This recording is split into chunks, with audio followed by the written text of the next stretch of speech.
నమస్తే, welcome to 99 TV. నేను నవీన్. బులెటిన్లో డీటెయిల్స్ చూద్దాం. తెలుగు సినీ, రాజకీయ, మీడియా రంగాలకు చెందిన ప్రముఖుల సమక్షంలో 99 టీవీ మేనేజింగ్ డైరెక్టర్ తోట అనిరుద్, కృష్ణమోహనల వివాహ మహోత్సవ రిసెప్షన్ అత్యంత వైభవంగా జరిగింది.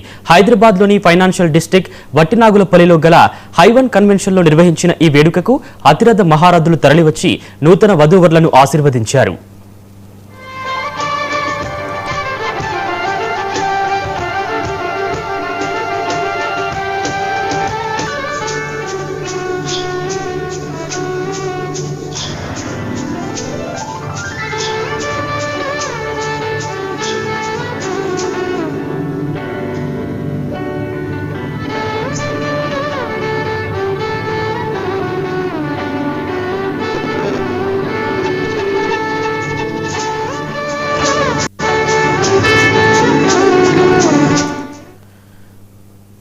టీవీ ఎండీ తోట అనిరుద్, ప్రముఖ దర్శకులు AP FDC vice chairman Meher Ramesh కుమార్తె మోహనల వివాహ మహోత్సవం అంగరంగ వైభవంగా జరుగుతుంది. హైదరాబాద్ హైవన్ కన్వెన్షన్ లో జరిగిన ఈ శుభకార్యానికి చిత్ర పరిశ్రమ నుంచి ప్రముఖులు పెద్ద సంఖ్యలో హాజరయ్యారు. మెగాస్టార్ చిరంజీవి దంపతులు, ఆంధ్రప్రదేశ్ డిప్యూటీ సీఎం పవన్ కళ్యాణ్, అన్నా లెజినివో దంపతులు, cine hero victory Venkatesh, Chiranjeevi సోదరి మాధవి కుటుంబ సభ్యులు విచ్చేసి నూతన దంపతులకు శుభాకాంక్షలు తెలిపారు. అలాగే ప్రముఖ నటులు మురళీమోహన్, ప్రభాస్ పెద్దమ్మ శ్యామలాదేవి, యాంకర్ సుమ, నిర్మాత బండ్ల గణేష్, రైటర్ ప్రొడ్యూసర్ కోన వెంకట్, ప్రముఖ దర్శకులు శ్రీను వైట్ల, గుణశేఖర్, ప్రభుదేవ, వివి వినాయక్ తదితరులు హాజరై సందడి చేశారు.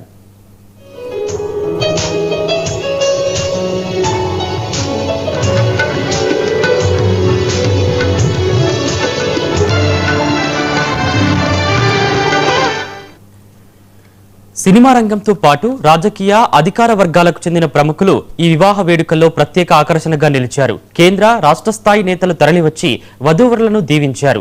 బీజేపీ తెలంగాణ అధ్యక్షుడు రామచంద్రరావు, పార్లమెంట్ సభ్యులు ఈటల రాజేందర్, రఘునందన్ రావు, ఏపీ మంత్రులు Kondapalli Srinivas, Nadendla Manohar, AP deputy speaker Raghurama Krishnam Raju ఈ వేడుకలో పాల్గొన్నారు. వీరితో పాటు ఐఏఎస్ అధికారి, హైడ్రా కమిషనర్ రంగనాథ్, ప్రముఖ విశ్లేషకులు ప్రొఫెసర్ నాగేశ్వర్ కూడా విచ్చేసి వివాహ మహోత్సవంలో పాలు పంచుకున్నారు.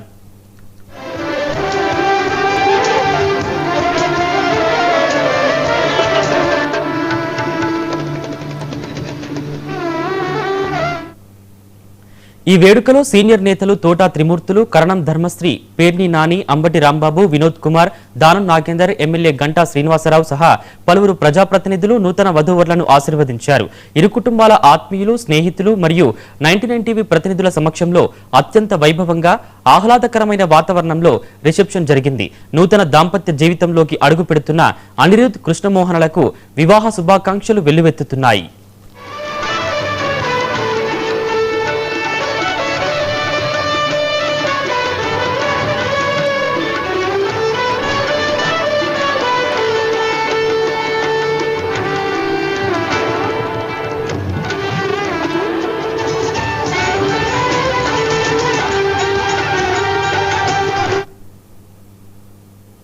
తమ పాలనపై ప్రతిపక్షాలతో చర్చకు సిద్ధమన్న సీఎం రేవంత్ సవాల్పై కేటీఆర్ స్పందించారు. రైతుల మీదైనా, నిరుద్యోగుల మీదైనా, దేని మీదైనా చర్చకు సిద్ధమని చెప్పారు. గణాంకాలతో సహా వాళ్ళ తప్పులు బయట పెట్టకపోతే శాశ్వతంగా రాజకీయాల నుంచి తప్పుకుంటానని సవాల్ విసిరారు.